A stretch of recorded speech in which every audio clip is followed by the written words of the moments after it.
अरावली की बेसाख्ता सूनी पहाड़ियों के बीच राजगढ़ आज भी अपनी प्राचीन परछाइयों में दबी हुई थी। गांव के बाहर विशाल बरगद से सटी रतन सिंह हवेली रात के झुटपुटे में काली आकृति जैसी लगती और नजदीक आने पर लगता जैसे वो सांस ले रही हो। हवेली का मुख्य फाटक आधा झुका, दीवारों पर काई और छत पे उगी घास, पर सबसे ज्यादा डराती थी वो असहनीय खामोशी जो हर रफ्तार को सोख लेती थी। 3 महीने में 7 मौतें। पहली मौत को हादसा कहा गया, दूसरी को दुर्भाग्य, चौथी पर भूत का शोर उठा और 7वीं पर गांव निहत्था गूंगा सा हो गया। हर शव चीखता था, कितना कुछ कहने को बाकी था, पर गला कब का घूंट दिया गया था। मुखिया भास्कर ने चौपाल में फटे गले से कहा, जब तक हमें सच न मिले तब तक कोई हवेली की ओर न जाए।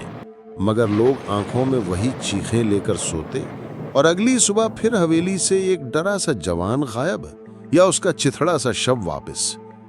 भास्कर की आंखों के नीचे गहरे धब्बे, माथे पर चिंता की सिलवटें उगाई थीं। एक स्वैर शाम धूल उड़ाती जीप राजगढ़ आ पहुंची। दूर से लग रहा था जैसे कोई बदली पहाड़ों पर उतरी हो।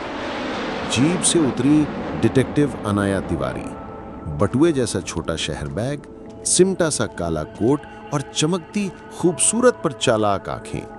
वो न मुस्कुराई न नमस्ते किया, सीधे ताजी लाश के पास पहुंची। लाश देखकर उन्होंने सिर्फ इतना कहा, यह क्लीन कट नहीं, खून गिरा लेकिन रगड़ के निशान 0, यानी मृत्यु स्थल यही नहीं। कोई ट्रैपडोर, कोई स्लाइड। गांव वालों ने उसे ऐसे देखा जैसे उसने असंभव शब्द बोल दिए हों। भास्कर ने धीमी आवाज में कहा, मैडम आप यकीन मानिए, वहां बस कुछ अजीब है, ऐसा जिसे शब्द नहीं दे सकते। डर को हमेशा कोई शब्द देता है, आज शब्द मुझे देना है।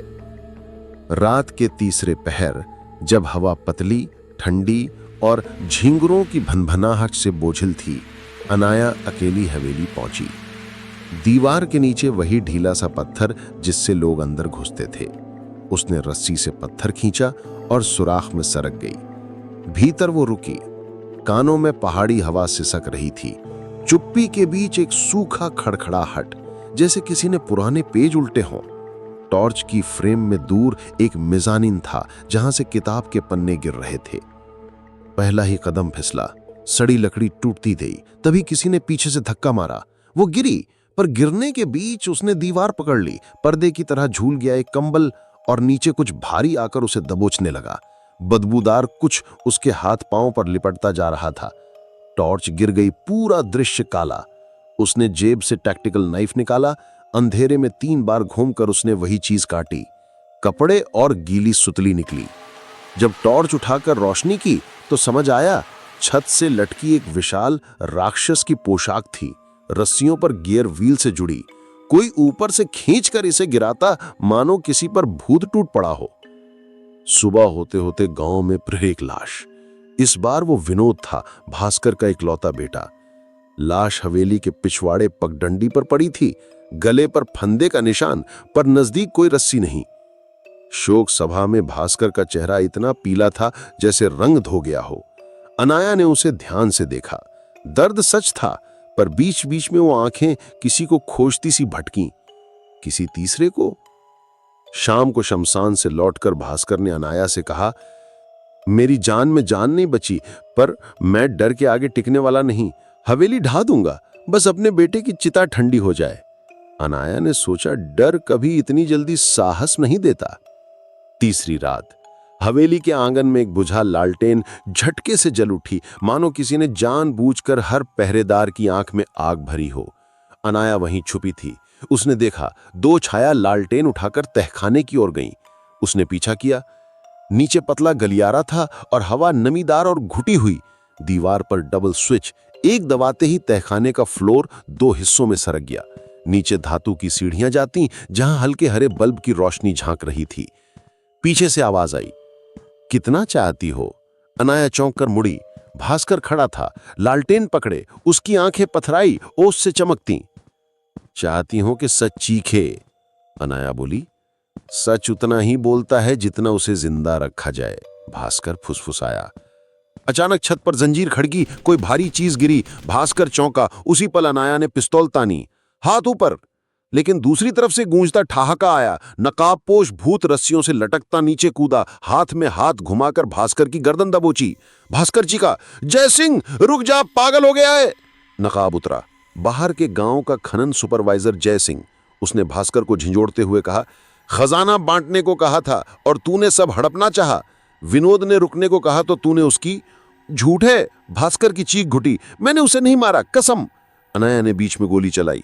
न छत लगी न दीवार, बस धमाके ने दोनों को अलग किया। धूल बैठी तो जय सिंह गायब। तहखाने के दूसरे छोर का गेट खुला पड़ा था। रेलिंग के नीचे अंधेरे में कोई सुरंग निकलती थी। भास्कर बेसुध सा कोने में बैठा था। अनाया ने उसकी जेब से गिरा कागज उठाया। विनोद की निखावट। यदि मुझे कुछ हुआ तो खोजो पुरानी कुएं की ईंट, वहां सच दफन है। उस रात आधी बरसात में अनाया कुएं पहुंची। पानी के बीच झुककर उसने ईंट खटखटाई। एक ढिली निकली। भीतर लकड़ी का छोटा संदूक, उसमें पेन ड्राइव और विनोद का खून भरा रुमाल। ड्राइव में रिकॉर्डिंग खुली। भास्कर और जयसिंह का झगड़ा। जयसिंह चिल्ला रहा था, बेटा मना कर रहा है तो उसे रास्ते से हटा दे। भास्कर की कांपती आवाज, मेरे हाथ कांपते हैं, मैं नहीं कर सकता। सहसा गड़गड़ाहट, फिर गोली जैसी आवाज। विनोद की चीख। वीडियो वहीं कट। अगली दोपहर गांव चौपाल पर पुलिस, सीबीआई, मीडिया सब जुटे। भास्कर ने माइक थामा। मैंने लालच किया, ये सच है, पर विनोद को जयसिंह ने मारा। मैं डर गया, मैंने लाश हवेली के पीछे फेंक दी ताकि सब इसे भूत माने और जयसिंह का राज न खुले। भीड़ में खुसर फुसर हुई। तभी दूरी पर पुलिस ने एक संदिग्ध पकड़ा। चेहरे पर घाव, कपड़े मिट्टी से सने। जयसिंह, वही खनन सुपरवाइजर। उसकी जेब से वही नकाब, वही मैकेनिकल क्लॉ। जयसिंह दहाड़ा, सब मेरे पीछे पड़ेंगे और इन जालिम शहजादों को कुछ ना होगा। मैंने खदान का सच्चा मालिकाना चाहा था। लोगों को लगा केस सुलझ गया, पर उसी शाम हवेली में डर की आखिरी लहर उठी। मुखिया को गिरफ्तार कर पुलिस ले जा रही थी कि हवेली की छत पर किसी ने पटाखे की तरह धमाका किया। लपटों की रोशनी में दिखी एक स्त्री आकृति, लंबे बाल, गेरुआ साड़ी, दोनों हाथों में मशाल। गांव थर्रा उठा। पुलिस ने फायर किए, गोलियां दीवार में समा गईं। आकृति हंसी, आवाज कर्कश थी, लालच में डूबी आत्माएं रोएंगी। और वो आग में घिरी छत से कूद गई, मगर नीचे कोई नहीं। अनाया भागकर ऊपर पहुंची। छत पर फर्श टूटा, नीचे वही तहखाना और टूटी फूटी लकड़ी जिससे मानव रूप पुतला बनाया गया था, मशालों के साथ। किसी ने आखिरी बार डर का तमाशा रचा ताकि लोग हमेशा हवेली से कतराएं। कोई था जो जयसिंह या भास्कर से भी चतुर, जिसने सबके पीछे से धागे खींचे। वो कभी पकड़ में नहीं आया। पुलिस ने जयसिंह को हत्या और षड्यंत्र के आरोप में पकड़ा। भास्कर पर शव नष्ट करने का और अवैध खनन का केस चला। मगर छत पर दिखी महसुमय नारी आकृति कौन थी, किंवदंती बन गई। कभी कभी सच्चाई के सारे पत्ते खुल भी जाएं, तब भी एक कार्ड उल्टा रह जाता है ताकि कहानी सस्पेंस रहे। हवेली पर कब्जा सरकार ने लिया। प्राचीन धरोहर में तब्दील करने का ठेका पास हुआ। खनिज सर्वे जनहित में सार्वजनिक किया गया। राजगढ़ को रॉयल्टी का हक मिला। विनोद की याद में स्कूल खुला। माटी के आंगन में बच्चे दौड़ने लगे। पर रात के तीसरे पहर बरगद के पास आज भी कभी कभी लालटेन युरेती दिखती और हवेली की टूटी खिड़की से गूंजती फुसफुसाहट डर शब्द से नहीं, इंसान की परछाई से उपजता है।